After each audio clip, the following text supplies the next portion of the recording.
Vamos conversar um pouquinho sobre os bastidores do livro. Vamos! Eu sou a Aida, produtora, jornalista da revista Natureza, da Editora Europa. Agora, com esses 35 anos da Editora Europa, a gente decidiu, vamos fazer uma coleção de grandes paisagistas brasileiros. E aí nasceu os 10 primeiros nomes que a gente iria começar o projeto. E esse daqui é o seu, é o do Benê.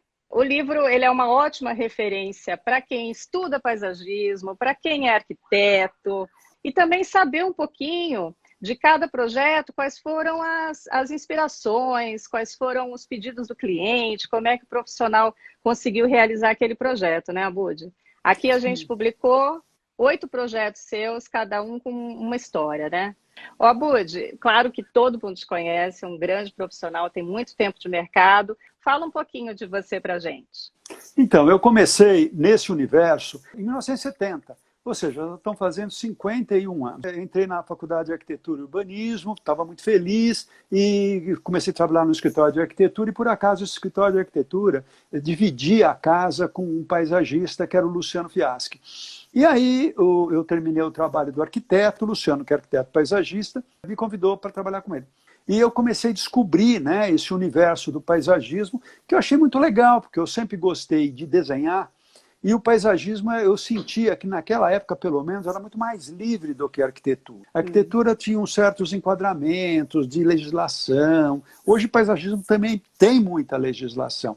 Mas na época não, tudo era muito mais solto, a gente podia fazer umas passarelas, não precisava de peitoril, as rampas podiam ser quanto a gente quisesse. Então tudo ficava muito mais fácil, né? A gente soltava a mão, coloria, né? Eu vi os desenhos do Burle Marx lindíssimos, todos feitos a guache. Então os proprietários construíam aquele projeto, depois enquadravam, mas botava isso numa moldura, botava na sala, porque literalmente era um grande desenho. Nessa época, nesse tempo, paisagismo não era uma coisa que se falava muito, né? Era mais arquitetura mesmo, né? Mas paisagismo era um jardineiro, né? Aí que tá. Na faculdade de arquitetura, a gente tinha a disciplina de paisagismo. E lá já paisagismo era muito ligado ao urbanismo. Na faculdade, desde aquela época, depois eu vim dar aula também na FAO, sempre paisagismo foi ligado à escala da cidade e muito menos à escala do jardim particular. Embora o mercado era mais de jardins particulares naquela época, tá certo? Mas a gente discutia muito a relação da cidade, da organização de prédios, da implantação desses prédios na paisagem, e isso é arquitetura paisagística, tá certo? Você organizar tudo isso. Então, para mim, começou a ser quase que uma coisa natural sair da escala do lote, né, ou do lote pequeno, ou do lote residencial, e passar para um lote maior, começar a discutir praças, parques, cidades, né? Tanto que assim que eu me formei, eu arrumei uma sócia, né, continuando aqui a minha trajetória, e logo a gente foi convidado para fazer o Parque do Jaraguá. Olha que loucura, né? Eu praticamente era quase recém-formado, e a gente já foi convidado para fazer um parque estadual da envergadura do Jaraguá. E foi maravilhoso, assim. Fomos buscar metodologias nos últimos livros, e o Ian McHarg, que é um grande paisagista americano, tinha lançado um livro fantástico, que é o Design with Nature, que era maravilhoso. A gente trabalhava por layers de folhas. Olha que loucura, hein? Hoje você trabalha com layers de computador. Na época a gente fazia desenhos em papéis transparentes, né? E depois sobrepunha, dava nota às coisas, entendeu? Fazia por qualidade de espaços de cada um dos itens, e depois sobrepunha, as partes mais escuras não eram boas, as partes mais claras eram melhores. E com isso a gente conseguiu fazer um parque, que acho que foi bem interessante, usando uma metodologia de ponta na época, que não tinha de computador, não tinha fax, não tinha nada disso. Devia ser um desafio enorme, mas também muito prazeroso fazer. Né? Aliás, eu consigo imaginar. Perfeito. Aliás, Aida, eu conto isso num vídeo que está lá no nosso canal, que chama-se o Parque do Jaraguá, né, o meu primeiro projeto de parque. E realmente eu ia um falar, desafio. Inclusive, sobre isso. Você é um dos paisagistas que eu admiro muito, e quando eu escrevi esse livro, eu escrevia cada projeto que a gente pegou para publicar e o meu olho brilhava, né? Então, eu vou contar um pouquinho depois sobre cada um dele, porque cada um tem uma história, tem um porquê, por que foi pensado e tudo mais, mas o que eu acho muito legal é que você tem esse tempo todo do mercado, você tem muita bagagem, é um cara que conhece muito de arquitetura e paisagismo, mas tem essa humildade de dividir isso com as pessoas. Então, eu acho que o seu canal é muito legal. Tanto que o que também me ajudou muito a escrever os seus projetos aqui. Para cada projeto que a gente colocou nesse livro, tem uma explicação dele no seu canal. Fala um pouquinho do seu canal. É legal que você divide ele com as pessoas, conta um pouco de história dos seus projetos e os segredos, né? E quais foram os desafios para você fazer cada um. E você colocou atrás, inclusive Sim. Você criou uns QR Codes. Um QR Code, você exatamente. pode acessar o vídeo através do livro. Olha que legal. Eu achei isso o vendo? máximo. Olha que você tecnologia clica no bacana. QR Code e aí você vai para o canal, conta um pouquinho de cada projeto. Então, deixa eu falar e os um segredinhos dele, né? Como é que surgiu essa história. Então, veja bem, eu estou falando, eu tinha uma sócia, depois eu deixei de ter essa sócia, a partir de 80 eu comecei a trabalhar sozinho e comecei a trabalhar muito Bom, pela minha própria formação e pelo meu gosto, eu sempre assim, achava bacana trabalhar para espaços mais coletivos. Uma questão minha. Comecei a trabalhar muito no mercado imobiliário. E eu achava que seria um grande nicho. E graças a Deus foi mesmo, porque a gente foi... No começo, obviamente, eu entrava fazendo só plantio, mas a gente ia discutindo com eles, falando, olha, se a gente colocasse o prédio assim, eu colocaria uma quadra maior aqui, conseguiria ter uma quadra, ou então a piscina ficaria mais insolada, ou então a gente teria um playground melhor. Ou seja, né, nós estávamos numa época, Aida, em que, em 1980, na década de 80, que eu comecei a trabalhar mais sozinho, e a mulher começava a trabalhar fora, de uma forma mais contundente.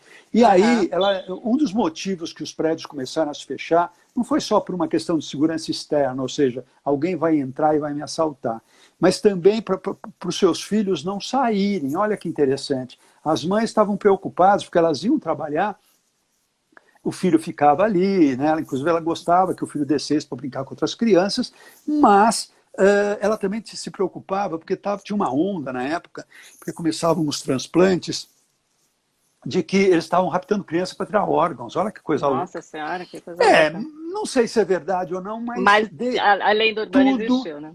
Tudo começava, então, a fazer com que as pessoas mudassem das casas para os prédios em função dessa segurança. Então, a gente começou a vender para os nossos clientes, de condomínios verticais, principalmente, que o paisagismo era uma coisa muito importante para o lazer, principalmente das crianças durante a semana que ficavam sozinhas, não tinha muita babá naquele tempo, tá certo? Ou no final de semana para a família usar esse lazer. Então, na verdade, o paisagismo surge em condomínios muito com esse caráter de lazer, tá certo? Porque a gente sempre trabalha, pelo menos eu sempre trabalhei, né? Procurei trabalhar logo depois do comecinho, já trabalhando em toda a área que chovia, fazendo a piscina, fazendo os pisos, fazendo os degraus, fazendo as rampas, fazendo quiosques, fazendo churrasqueiras, fazendo os canteiros, fazendo a vegetação, quer dizer, trabalhando todo esse espaço, né? E aí eu fui dar aula. Bom, eu dei aula durante bastante tempo, tal, depois continuei trabalhando e chegou uma hora, começou um vazio. Você sai da faculdade, mas a faculdade não sai de você. Não sai de você. E aí eu comecei a achar que eu queria fazer uma coisa para me divertir mais, tá? E aí eu comecei a pensar em alguns vídeos, fiz uns demonstrativos, chamei um pessoal para me filmar, aí eu queria filmar sábado, 6 horas da manhã, eles não podiam, aí queria filmar domingo à tarde, também não podia, eu falei, olha, ou eu aprendo a fazer ou não vai rolar. E aí eu bolo o vídeo, gravo, edito, faço Você faz tudo em casa? Né? Faço tudo em casa. Só postar que a Simone que está nos assistindo aí me ajuda bastante. Quanto tempo tem o canal? O canal tem 2 anos e pouco. Né? Então ele é bem recente mesmo, mas ele já tem, nossa, tem muitos seguidores, já tem muito vídeo lá. Tem mais de 15 mil seguidores, tem mais de 150 vídeos. E aí eu fui fazendo, quer dizer, a minha ideia era fazer assim, uns 50 vídeos e parar. 50 vídeos que eu achava importante como conceito de paisagismo. Tanto que meus primeiros vídeos são muito mais conceituais. E agora, por incrível que pareça, eu estou repostando esses vídeos, remasterizando, acertando algumas coisas, tirando muitas falhas, tal, mas eu estou postando novamente e está tendo uma aceitação boa. Não que eu não... Sim. Veja bem, eu tenho postado 2 vídeos por semana, um novo e um antigo revisado. E tem funcionado super bem, porque agora tem mais gente no canal. E normalmente as pessoas acabam não indo lá para o começo, né, desses vídeos mais antigos. Para rever os mais antigos. Para rever. Né? A gente está falando do canal aqui, o canal do Abud é o Criando Paisagens, no YouTube. Segue lá, clica no botãozinho lá para seguir. Ele já disse aí, coloca 2 vídeos por semana. E os vídeos, eles são muito bacanas, porque essa coisa dele, essa alma de professor que ficou nele, ele explica, ele fala sobre conceito de paisagismo, ele mostra um projeto. Por exemplo, o primeiro aqui que a gente publicou, que eu fiquei encantadíssima por esse projeto, esse condomínio que você fez aqui em São Paulo. Sim. E aí, quando eu vi todas as fotos, eu faço muito isso. Eu vejo as fotos e aí depois eu bato um papo com o paisagista. Mas nesse caso aqui foi diferente. Eu não precisei bater o papo com o paisagista, eu assisti o vídeo dele. Quando eu assisti o vídeo, eu achei todas as ideias que você teve aqui muito bacanas, e esse projeto, ele tem uma coisa que você usa, um recurso de paisagismo, que você fez nesse jardim, uma coisa que eu achei muito incrível, não sei se a gente vai conseguir ver, mas você criou um chão de estrelas no fundo da piscina. Esse mesmo projeto, e isso, imagina como deve ser encantador você ver isso à noite, esse mesmo projeto, ele tem, próximo da piscina, que é uma coisa escandalosa de linda, palmeiras, e você tem arbustos ali próximo das espreguiçadeiras. Aí você tem as pool houses, que são cantos separados para as pessoas terem ali o seu canto de concentração. Esse jardim, ele tem muito essa coisa do encantamento. Isso. Né? Eu senti que você trabalhou encantamento nesse jardim. E isso, para um profissional que está se formando, que está estudando arquitetura, paisagismo, é muito legal. Veja bem, você falou numa coisa que é fundamental. Normalmente, nas reuniões que a gente participa, né, que chamam-se de briefing, que é o programa que o cliente vai te passar, ele normalmente passa assim, eu quero uma piscina, eu quero uma quadra, eu quero... Ele passa coisas. E se você fizer coisas, as coisas ficam no jardim. Fica um jardim. Tá certo? Agora a piscina, se você fizer um tancão de piscina, que normalmente, tá na moda fazer raio, então faz aquele tancão de piscina. Eu recebo esses tancões todas as vezes, porque normalmente o arquiteto faz isso, porque ele já sabe que alguém vai trabalhar, mas aquele tanque retangular, sem graça, que acontece. E aí, então, cabe a gente fazer essa coisa que você falou do encantamento. Esse projeto que você está mostrando é um projeto da Cirela, que é o 160. Nós tínhamos o prédio localizado praticamente num canto do terreno. Nós tínhamos mais uma edificação para piscina coberta, para o fitness em cima. E eu falei, vamos afastar, e tínhamos uma quadra de tênis ainda. Falei, vamos jogar a quadra de tênis lá no fundo, a gente coloca essa edificação mais longe, vamos criar uma piscina muito grande, uma piscina de 50 metros. Aí o pessoal falou, mas para que precisa de uma piscina de 50 metros? Eu falei, não é só uma piscina de 50 metros, é 50 metros mas 50 metros descoberta e depois mais uma de 25 coberta. Então nós estamos falando de 75 metros de piscina. Aí o pessoal falou assim, nossa, mas quem que precisa? Eu falei, claro que não. Mas o paisagismo, você não faz coisa que precisa, você faz coisa que encanta.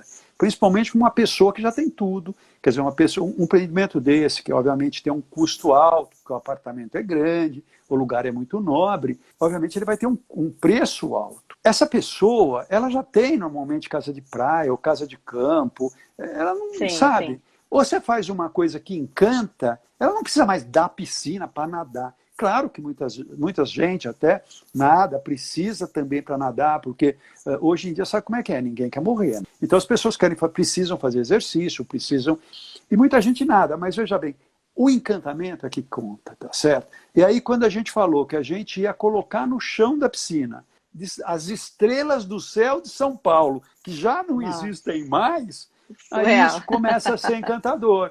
Tá certo? Você imagina, você chegar na sua piscina à noite, você ter um chão estrelado, refletindo um céu que não existe mais. Eu achei isso surreal de incrível. Pois é, outra coisa que alguém falou na reunião, piscinão, isso vai ficar muito popular. Eu falei, não. Porque qual que era a ideia dessa frase? Alto padrão precisa de exclusividade. A hora que você faz uma coisa muito grande, uma raiona de 50 metros, não, sabe, não tem exclusividade. Eu falei, não, pelo contrário, a gente vai fazer a exclusividade. E essas palmeiras ritmadas, com esses canteiros de plantas embaixo, que a gente plantou numa altura, quando a pessoa senta na espreguiçadeira, deita na espreguiçadeira, com o filho, ou com a esposa, ou com o namorado, sei lá quem seja, ela fica isolada. Sim.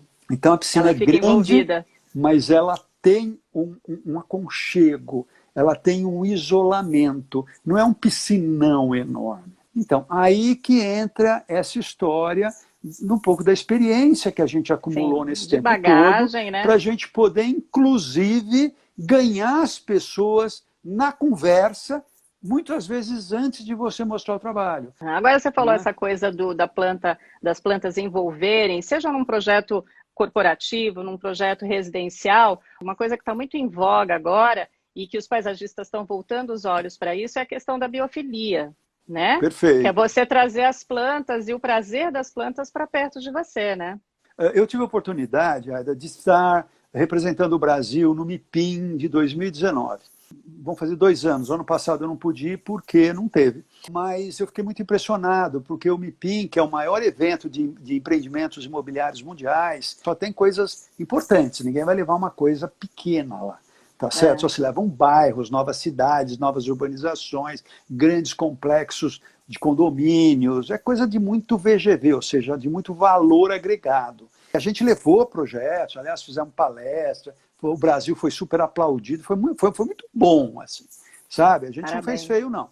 Mas a grande maioria dos projetos eram verdes, quer seja na parte embaixo, quer dizer, no térreo, cidades, bairros, muitos parques lineares, estruturando cidades, que isso é uma coisa que a gente falava já na universidade, 35 anos atrás. Por isso que é legal a gente estudar, ver, porque uma hora a vida chega. Tá certo? E aí foi muito interessante. Você veja, ano passado, o MIPIM seria a cidade para as pessoas. Parece um absurdo você falar que as cidades vão ser para as pessoas, mas até então a cidade eram para os carros. Assim como a cidade para as pessoas, a biofilia, que é essa história de você trazer a natureza para a cidade, é uma coisa fundamental. Por quê? Porque a gente veio da natureza. A cidade é um evento muito recente na história da humanidade, do Homo sapiens, tá certo? Principalmente as megalópolis. As megalópolis, em geral, têm menos de 100 anos. Antigamente, os carros praticamente eram tranquilos. Você tinha alguns carros correndo pela cidade, tá certo? E você não tinha todo esse problema que hoje nós temos. Hoje os carros, os trânsitos virou muralhas, né? Que você não consegue atravessar o outro lado da rua. Você precisa na porta da muralha, que é o farol, né? O semáforo, ficar esperando o semáforo abrir para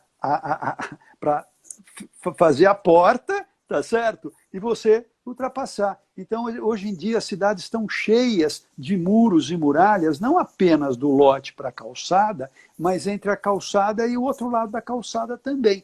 Né? Então, eu acho que a gente precisa refletir sobre isso de uma forma mais séria. E esse projeto ele foi muito encantador, está tendo uma repercussão muito grande, os condôminos ficaram muito felizes. É muito bom a gente trabalhar e os usuários entenderem e usarem de uma maneira bacana como você projetou. Sim, e aí você falou essa coisa de você ir para fora e fazer exposição dos seus projetos, você tem muitas parcerias internacionais também, né? Um que a gente publicou no livro, a história dele, quando você conta lá no vídeo, e que eu peguei esse vídeo para contar a história dele aqui no livro, que é o prédio que foi feito em parceria com o pessoal do Pininfaria, que é esse aqui que ilustra a capa. Isso. Eu achei surreal, porque ele nasceu de uma ideia que era os carros dos condôminos, dos moradores, né? E aí nasceu toda a ideia do prédio. Fala um pouquinho desse projeto. Aliás, esse trabalho começa antes até do Pininfarina ser contratado. Né? Essa empresa eles gostam muito, principalmente na época que o mercado imobiliário estava muito complicado, né?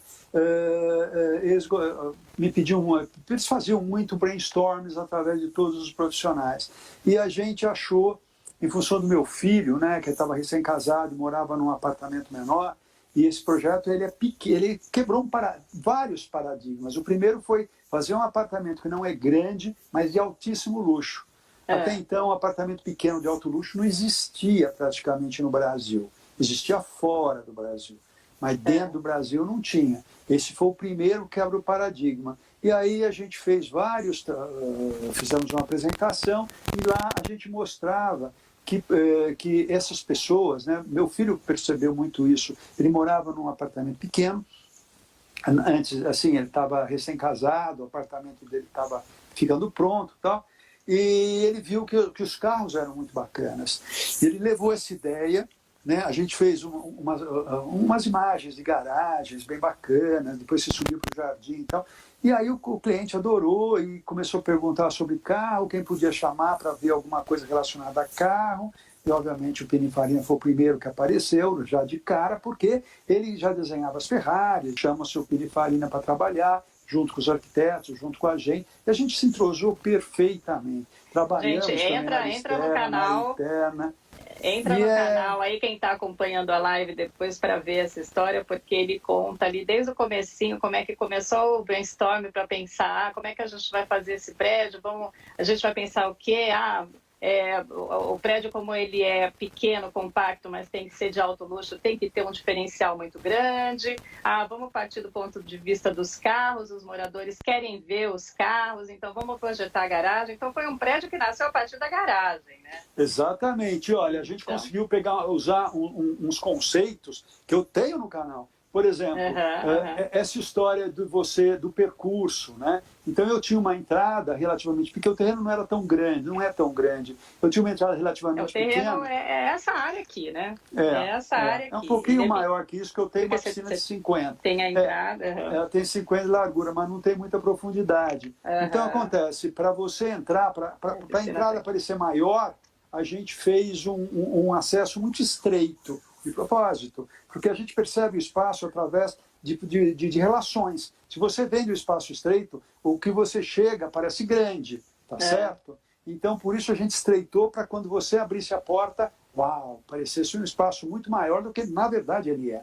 Aí nós tínhamos um problema muito sério, que a garagem de rampa, inclusive porque os carros iam ser muito baixos, tinha que ser muito longa. Né? E ele comia, faz um giro e comia muita parte do jardim. Aí o que a gente fez? Nós subimos um escalonamento, fizemos uma espécie de um anfiteatro de plantas. Para quê? Para cobrir um pouco, que é exatamente isso daí. E ficou a parte mais charmosa do jardim, foi o problema, foi a solução para resolver um problema que a gente teve. Pois é. Tá o livro e cada projeto que a gente selecionou para cá, ele tem muito disso, né? Você tem ali um desafio e como ele foi resolvido. Então, o Abud, quando ele fez esse projeto de arquitetura paisagística do jardim, ele trabalhou com referências da Ferrari. Então, você tem curvas, né? O mesmo projeto. A gente fez uma harmonia com essa história, né? Eles trabalham muito essa relação das curvas para mostrar a velocidade. E a gente continuou com essas formas. Então, foi muito gostoso trabalhar. E aí, você falou de referências externas, né? Aí a gente tá trabalhando com o Janovel lá no Cidade Matarazzo, estamos trabalhando com a KPF, que é outro grande escritório internacional americano, o Janovel é um dos grandes escritórios da França, estamos trabalhando agora com o meu ídolo grande, que é o Norman Foster. Norman Foster, nós estamos trabalhando na Argentina, e olha que engraçado, embora eu tenha ido para o MIPIM, ver a Cidade Verde, foi o Norman Foster, na apresentação do trabalho, que trouxe a ideia de biofilia. Ele trouxe no projeto dele, ele falou, olha, nós temos muitas certificações, né? A certificação que a gente mais conhece normalmente é o Green Building Council, né? O GBC, mas tem o Aqua também no Brasil, mas tem outras internacionais que quase a gente não usa. Mas ele falou, eu parei de fazer certificações. O meu conceito agora é trazer o design biofílico para os meus projetos. Aí quando um cara desse chega e fala que está fazendo isso, eu falo, acho que a gente está no caminho certo. Porque isso também eu já tinha feito um vídeo sobre biofilia e de repente chega um cara reafirmando uma ideia que a gente está achando legal. Porque a biofilia, viu, Aida, ela vem do Healing Garden, que são aqueles jardins de cura de hospitais que a gente começou a fazer já antes dessa história da biofilia, do nome biofilia. Mas o conceito é o mesmo, você se sentir bem, você tomar sol, porque sol é vitamina D, você respirar a brisa, você, né, usar muito o espaço externo. E a gente começou a usar em hospitais, em clínicas, até porque muitas vezes, né, você tem doentes, a família está triste. Então é legal você ter lugares no jardim para você fazer uma reflexão. A Luana perguntou para a gente sobre o paisagismo urbano. Você tem um ótimo exemplo de um projeto urbano que a gente publicou aqui também, que você passou por várias dificuldades para fazer e entregou um projeto incrível, que é aquele da Paulista. Então, aquele ali você tem um projeto para as pessoas aproveitarem a cidade, então, né? Eu acho que o livro é legal porque ele conta o que está por trás do projeto. Sim. Porque todo mundo apresenta o projeto assim, como se fosse apenas você sentar na prancheta, fazer um monte de formas e resolver o problema. E, na verdade, isso acontece também. Mas talvez isso seja 5%, 10% do trabalho. O trabalho é você botar o trabalho em pé. O que quer dizer trabalho em pé? É você botar a coisa certa. Nesse caso, nós tínhamos uma área permeável, e que é esse daí, exatamente, é do lado do shopping. Shopping Cidade de São Paulo, Shopping Cidade de São Paulo, na Paulista. E isso daí era o seguinte, era uma área permeável. Teoricamente, eu não posso fazer nada numa área permeável. Eu lembro que você conta ali que você teve uns embates com a prefeitura, porque você tinha uma área totalmente permeável, era um terreno ali da família Matarazzo, né? Sobrou uma área para paisagismo. E você tinha que fazer ali naquela praça e não podia colocar nada que fosse impermeável. E a ordem era trabalhar com pedrisco. Só que então, tinha que ser permeável. Isso não podia ser impermeável. Só que se eu trabalhasse com pedrisco, primeiro, eu estaria infringindo outra lei, que é a lei da acessibilidade. Porque a lei da acessibilidade não permite que um cadeirante ande no pedrisco ou na grama. Então eu faria um projeto que eu não podia fazer, porque a gente estava com essa coisa na cabeça, eu estava com meu filho batendo um papo, não sei o que, como a gente resolve. De repente a gente olhou na frente do terreno, a gente estava no terreno. Olhamos para frente e vimos uma grelha de ventilação de metrô. Aí meu filho falou assim, aqui está a resposta está aqui na nossa cara. E por que você enxerga as coisas? As coisas estão na sua cara, você não vê porque você não tem necessidade. Quando você tem o problema na cabeça, porque eu gosto muito de problematizar, ver o problema, né? Chamamos de problematização, e esperar com que o cérebro vamos dizer assim, se assente, acumule e deixe ele trabalhar sozinho. Tem hora que você precisa descansar e deixar o cérebro quieto, fazendo o seu trabalho. Pelo menos eu gosto de usar essa metodologia. Eu não gosto de chegar, sentar e já resolver tudo. Claro que eu tenho alguns projetos mais simples que é mais fácil, mas geralmente você espera decantar.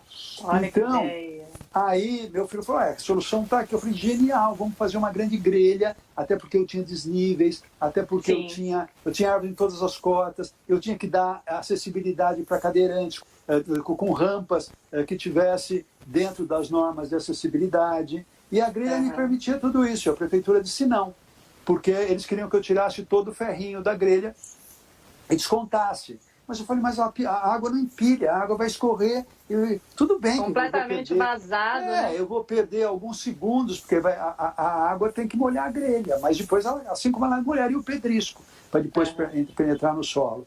Mas aí fizemos audiência pública, apresentação, na verdade, pública e tal, e o pessoal do entorno adorou a ideia. Né? Sim, quem não tem a oportunidade, que não teve a oportunidade, for daqui de São Paulo, venha a São Paulo, vá visitar esse projeto, porque vocês têm uma verdadeira aula de paisagismo ali. Né? Aliás, é tudo muito simples, mas a gente conseguiu colocar 100 árvores que era necessário de compensação, colocamos todo um piso drenante, tá certo? Que as pessoas podiam realmente utilizar de uma forma bacana. Aí depois que a gente vendeu a ideia, a gente conseguiu colocar uma grelha mais fina, porque ficou aquela história. E a mulher de salto alto na Paulista, porque você tem muitas executivas na Paulista que andam de salto alto. E se fosse uma grelha daquele tipo, a pessoa cairia lá. Então, a gente, já que tinha passado a grelha, a gente fez uma grelha mais junta. São caminhos de grelha junta. Parece que é sem querer aquilo lá, mas tudo foi minuciosamente pensado. Exatamente. Você mas acha o projeto que foi só um projeto aplicado? Não, tudo tem Mas um projetar porquê, né? é isso, Aida. Projetar é prever, é previsão. E muitas vezes a gente faz um projeto que eu chamo de ideal, que é aquele projeto que a gente apresenta para o cliente, mas depois a gente precisa cortar e fazer o possível, que normalmente tem cortes. Isso é normal também. Só que a gente não pode se desesperar. Você conta, inclusive, a história desse projeto. Vocês chegaram uma hora lá a pensar em desistir, porque era tanta dificuldade para conseguir implantar. Não, era muita dificuldade. Né? O cliente não queria mais, eu não aguentava mais, tá certo? Mas, graças a Deus, deu tudo certo. E é mais um projeto público que a gente faz aí. A gente colocou um projeto aqui que você fez na Barra da Tijuca, que é um condomínio fechado e que você projetou com vários itens de lazer ali, né? Com essa coisa da pandemia, da gente ficar em casa, as pessoas estão trazendo mais as plantas para dentro de casa, o paisagismo. E o trabalho do paisagista também é fazer com que esses espaços de área externa sejam espaços para toda a família aproveitar, né? Exatamente. Você falou, quando você faz para uma residência, você tem ali a necessidade do pai, da mãe, do filho, do cachorro. Mas e aí quando você faz um condomínio? Né? Esse condomínio que você fez aqui, você colocou todos os itens de lazer. E ele tinha uma dificuldade, bem, né? Eles têm o item de lazer, mas ele tem um encantamento, ele tem um antes dos itens de lazer. Por exemplo, nós estávamos num terreno muito especial, que é um terreno em frente do campo Olímpico do Rio de Janeiro. Então você tem um grande gramado lindo do Campo Olímpico, depois você tem uma restinga e depois você tem o mar. Então, a praia estava longe. A praia estava longe. Então você tem acesso visual, mas você não tem acesso físico ao mar. Então o que a gente fez? A gente vendeu para o cliente que a gente ia capturar o mar e trazer esse mar para dentro do nosso terreno. Então, a praia, principalmente, ela é utilizada, tem muita água com peixes. É muito interessante esse projeto. Tem fogo, né? Por quê? Porque o fogo, no Rio de Janeiro é quente, mas você vai fazer o fogo sim. Por quê? Porque o fogo, é muito gostoso você sentar ao lado do fogo. As chamas do fogo te enfeitiçam. Para mim, o fogo tem um poder de apagar o cérebro, sabe? Assim, limpar o cérebro e isso é maravilhoso. Às vezes você está com a cabeça muito cheia, literalmente cheia. Aí você olha, fica olhando aquelas línguas de fogo. Nossa, para mim isso acontece muito. Ver dança dos peixes também, para mim, acontece muito. Adoro ficar vendo peixe nadar. Sabe? É isso. Então, quando você projeta, quando você faz esses projetos para condomínios, para empreendimentos, você traz todos esses recursos, né? Você traz eu uso muito dos conceitos que eu mostro nos vídeos, porque eu não escondo nada, não. Eu acho que as coisas estão aí para serem mostradas, para serem ensinadas, né? E aprende quem quer, claro. Né? Até porque a arquitetura tem uma frase de arquitetura e de paisagismo, né? Já que a gente está falando de espaços, que é o seguinte: esse universo você não ensina, você aprende. Ou seja, é muito importante você ir buscar, você ir atrás, você vê. Né? Até recentemente, o meu escritório tinha uma verba para comprar livros, porque a gente não tinha livros no Brasil, a gente precisava importar os livros. Hoje em dia não precisa mais de livros, você entra na internet, você tem todos os livros, você tem canais importantes, tem sites maravilhosos, tá certo? De paisagismo que você pode entrar. Então, tudo ficou mais barato, tudo ficou mais acessível. Só que eu sinto também que tem um pouco de preguiça. Né? Como está tudo mais fácil, as pessoas têm um pouco de preguiça para fazer esses estudos, essas coisas. Então, sabe, quem quiser aprender, aprende, porque realmente é muito bom. É verdade. Bom, a gente já está terminando a nossa live aqui. Mas olha, deixa eu só falar, que foi um prazer estar participando aí dessa coleção. O que é legal, gente, é vocês verem a linguagem diferente de cada paisagista, comparar, ver, sabe, soluções diferentes. É muito bom aprender por comparação, sabe? Eu estou falando isso porque eu tive 2 mestres que se chamavam Roberto.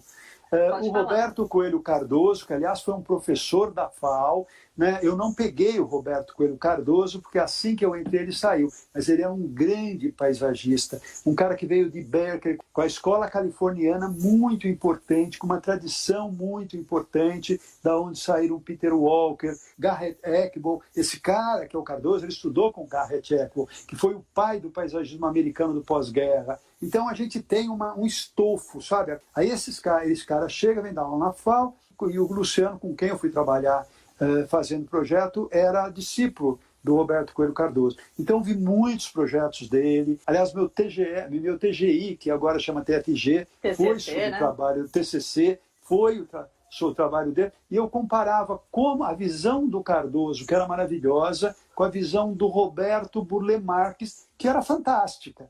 Então, os dois são maravilhosos, só que você vai nas frestas dessa interligação, tá certo? Sim. E você vai vendo, né? O Burle Marx tinha uma paleta super colorida, super tropical, super brasileira, e o Cardoso era mais contido, mais americano, mais frio, mas você começa a perceber as qualidades, as diferenças, e você começa a apreender esses trabalhos. E aí você começa copiando esses trabalhos de uma certa forma, mas como você copia um pouco de outro pouco de outro, você acaba fazendo um trabalho que não tem nada a ver com eles. São referências, né? São referências, são inspiração.